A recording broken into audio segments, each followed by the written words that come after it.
อันนั้นคือของขวัญจากจีนเด้อพวกเจ้าเด้อพี่น้องคนลาวเด้อฟังเอาเด้อพวกเจ้าที่นิยมคอมมิวนิสต์นะ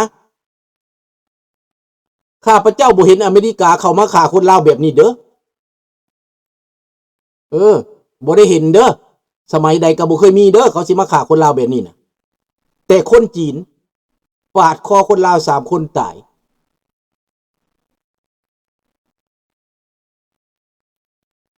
นี่แหละมันบ่ได้เกี่ยวเลยอันนั้นน่ะท่านเอ้อนี่ถ้ามันอยากเปลี่ยนน่ะนะมันมาหาคนลาวนี่ก็ไปหาอเมริกาปกป้องข่อยแน่กดดันเวียดนามออกไปอเมริกาเฮ็ดง่ายๆซี่มือใส่หน้าบักหัวหน้าเวียดนามมันกระถอยยาวๆแล้วคนลาวเฮามีความสามารถแต่ว่าสำคัญบักทองรุ่นมันยอมบ่มันสิยอมจังได๋บักสองไสมันเป็นแก้วต้องแม่นคนลาวเปลี่ยนเองเด้สวัสดีสุรสิทธิ์คนลาวต้องตัดสินใจเองเป็นหยังสิไปให้เวียดนามตัดสินใจสิถือกันสิสร้างกันสิดีกันก็แม่นคนลาวต้องถือกัน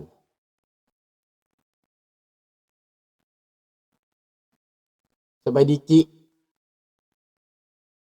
อยากเป็นนักมวยเด้พ่อใหญ่อยู่ไทยเนี่ยแค่เราเป็นคนลาวน่ะไปอยู่ที่ไทยทำยังไงพ่อใหญ่ต้องร่วมมือกันเด้อลูกหลานลาวต้องร่วมมือกันเด้อต้องเป็นหนึ่งเดียวบ่ต้องมาหาพ่อใหญ่ก็ได้อยู่ในลาวนั่นแหละปกป้องชาติปกป้องแผ่นดินเพื่อลูกเพื่อหลานเฮาบ่ต้องหนีอีกปักหลักสู้พ่อใหญ่อยู่นำพวกเจ้าต้องรวมเป็นหนึ่งเดียวในนอกหนึ่งเดียวต้องเป็นประชาธิปไตย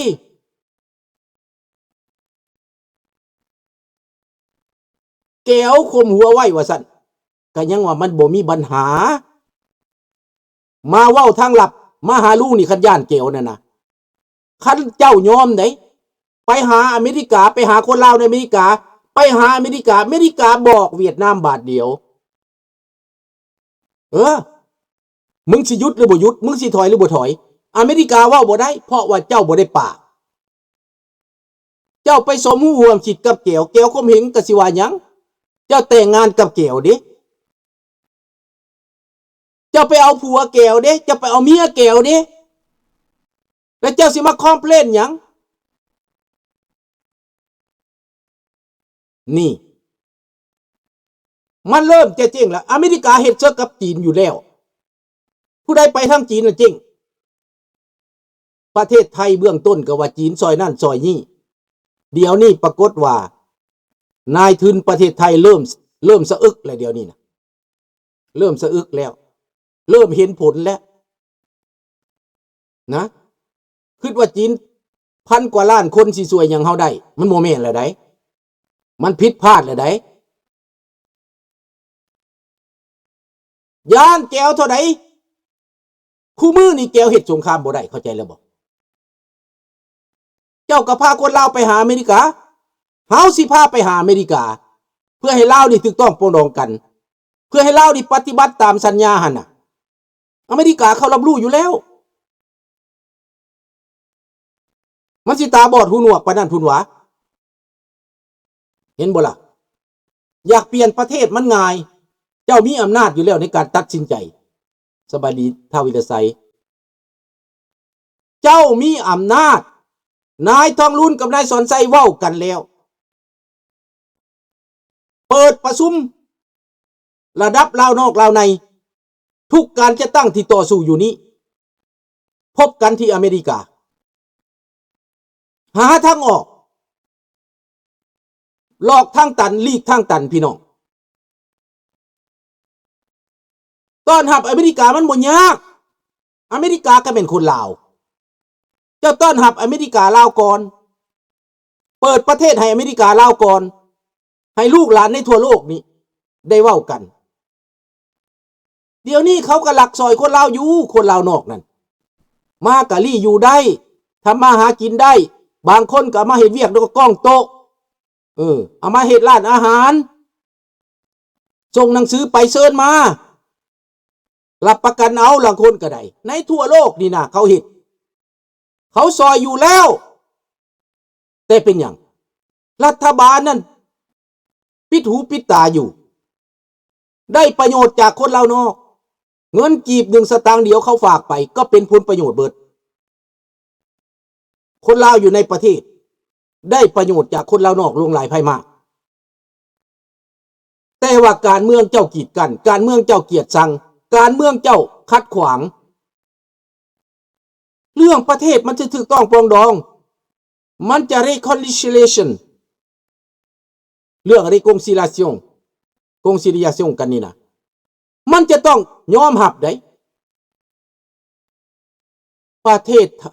ทศไหนถ้าไม่วิกฤตหนักไม่มีโอกาสเปลี่ยนหรอกทุกประเทศเป็นแบบนี้ครับก็มันเป็นแล้วก็ต้องฮู้ว่ามันเป็นย้อนหยังก็คือลุงเว้าแหละประเทศไทยตอนนี้เมามั่วสิเฮ็ดซึกกันก็เขมรลืมปัญหาปากท้องไปแล้วลืมปัญหาอเมริกาไปแล้วแลนไปหาจีนก็มีปัญหาคันจีนมีปัญหาเจ้าก็มีปัญหาเห็นบ่เรื่องของมันจีนหมดเงินจีนไปบ่รอดก็สะเทือนถึงประเทศไทยสินค้าจีนที่มาผลิตอยู่ไทยสิขายส่งอเมริกามีปัญหานะอาเซียนเขาก็มีปัญหากันเบิดโดนัลด์ทรัมป์ตั้งสนามกอล์ฟตั้งโรงแรมอยู่อินโดนีเซียแล้วทำไมเขาบ่อยากมาตั้งอยู่ไทยเขาก็ต้องอยากมา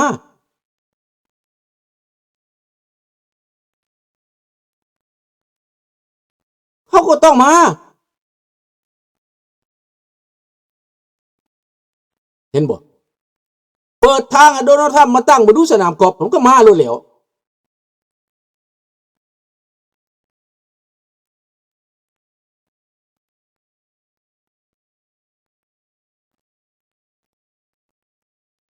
อันนี้แหละพี่น้อง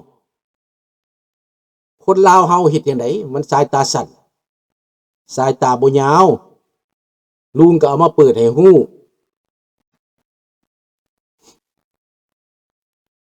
ขึ้นบิดบังนี่300%ก็นั่นแหละจีนน่ะ360%จีนน่ะ360%ได้จีนปิดบังนี่มันห้างกันเบิดแล้วโรงหมอจีนตั้งอยู่ลาวก็ห้างโรงแรมตั้งอยู่เขมรก็ห้างต่อไปเป็นหยังอีกสิห้างจักหน่อยรถไฟนี่ก็สิห้างมันขาดทุนเด้ขาดทุนเด้บ่ไปบ่มาห้างทุกอย่างมันอยู่ด้วยทุนดิเห็นบ่ล่ะ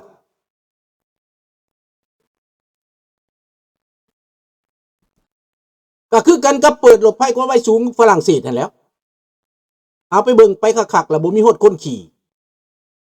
ข้าพเจ้าไปทางรถไฟฝรั่งเศสนะหมดขบวนรถไฟนะข้าพเจ้าย่างไปนะมีข้าพเจ้า2 คน2ผัวเมียนั่งอยู่หั่นกับลูก2-3 วากงมีคน 4-5 คนบางเทื่อข้าพเจ้าไปได้ไปแถวยุโรปได้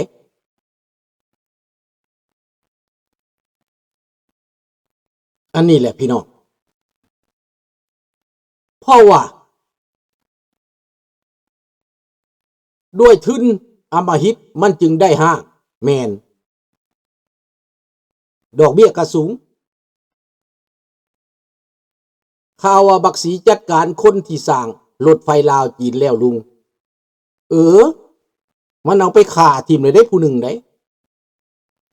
จะเอาเงินมาลงทุนอยู่หั่นมันหลายพันล้านและเอาเงินคืนบ่ได้ก็นั่นแหละปัญหามันจึงมาบีบเอาบ่อแฮบีบเอา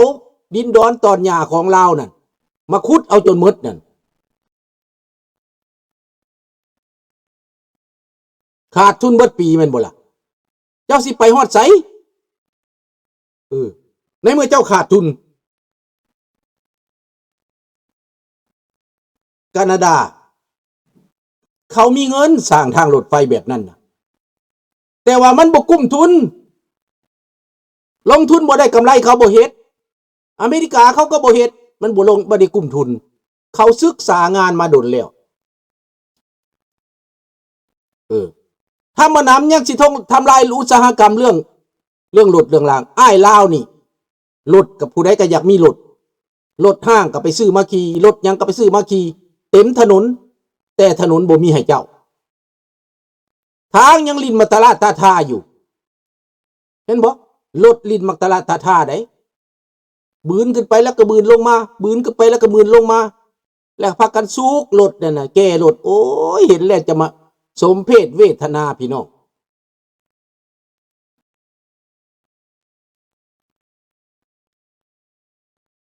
ขายดินซื้อรถแม่นมันเป็นแบบนี้พี่น้องเอ้ยลูกหลานเอ้ยอันที่ลุงเว้านี่นะเว้าไปตามความจริงได้คันอยากให้ประเทศลาวเจริญนะเปิดประเทศเป็นประชาธิปไตยทองรุ่นก็บ่ได้ตายสอนไส้ก็บ่ได้ตายผู้ใดก็บ่ได้ตายลุงสุนทรานี่ก็สิไปสร้างงานให้เมืองลาวอยู่ดอกกลับขึ้นไปก็สิสร้างงานอยู่สิเอาลูกเอาหลานไปตั้งบริษัทอยู่ลาวอยู่ดอกเปลี่ยนสาแก้สายอมสามันไปบ่ได้แล้วทองล้วนสอนไสสิบืนไปกระต่ายเหมือนนังปลาบืนโคกคั่นแหละนะบืนไปหมดเมือกแล้วมันตายสบายดีโทโลวันบืนไปเท่าใดแห้งตายถ้าคิดได้หวนกลับวังเก่ากลับวังเก่านี้ก็ไปแกนศึกไกลแสนโยชน์แล้วจะกลับมาก็ตายถ้าโชคดีฝนตกมาเติมก็ยังว่าพอสิได้ต่อพอสิบ่ตายคันฝนบ่ตกก็แปลว่าตายขี้หลีตายแก่แดดพี่น้องปัญหาที่สองลาวบ่สามารถเปลี่ยนแปลงย้อนพากันส่อเกือบหมดบ่ส่อกงก็หมดประเทศมันเปลี่ยนแปลงได้อันนั้นบ่แม่นปัญหาดอกมันปัญหาเรื่องสันดานคนเฮานี่คันบ่มีสันดานเปลี่ยนได้อีหยังก็เปลี่ยนได้เบิดแต่ว่ามันค่าหยังมันค่าสันดานสบายดีอภิสิทธิ์ครับขอบคุณมากครับ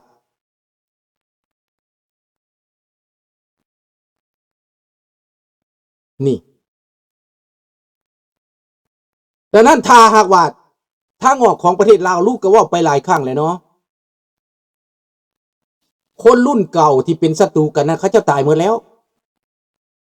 บักสอนไซฟังเด้อทองลุ้นคนรุ่นเก่าเขาจะตายหมดแล้วอีตาคำใจอีตาไกรสอนตาสุพรรณวงศ์ตายหมดแล้วสงครามของพวกนั้นลุงสุนทราบ่ได้แม่นคนเหตุสงครามได้ดังนั้นคนบ่ได้เหตุสงครามนี้เขาเว้าเรื่องสันติภาพเขาเว้าเรื่องประชาธิปไตยเขาเว้าเรื่องความสามัคคีเขาเว้าเรื่องความปรองดอง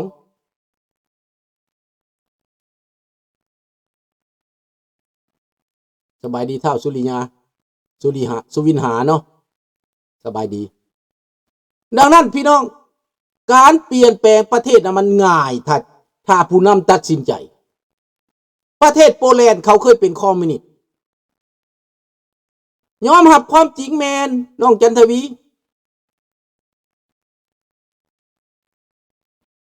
ยอมรับความจริงสบายดีโรเตอร์รับชมอยู่อุบลเด้อขอบใจหลายๆเด้อโรเตอร์ลาวเหนือสบายดีลุงติดตามลุงมาตลอดขอบใจเฮาอยากเปลี่ยนประเทศอยากเปลี่ยนเศรษฐกิจอยากเปลี่ยนอย่างนี้มันง่ายนะถ้าคนลาวอยู่นอกประเทศกลับขึ้นไปลงทุนเขากลับขึ้นไปเขามีผัวอเมริกาเขามีเมียอเมริกาเขามีทุนเขามีเงินเขามีฮอนเขามีความรู้เขามีความสามารถเขามีอาชีพเขามีวิชาการประเทศลาวเปลี่ยนหน้ามือเป็นหลังมือทันทีโลด เพียงแต่ยอมเสีย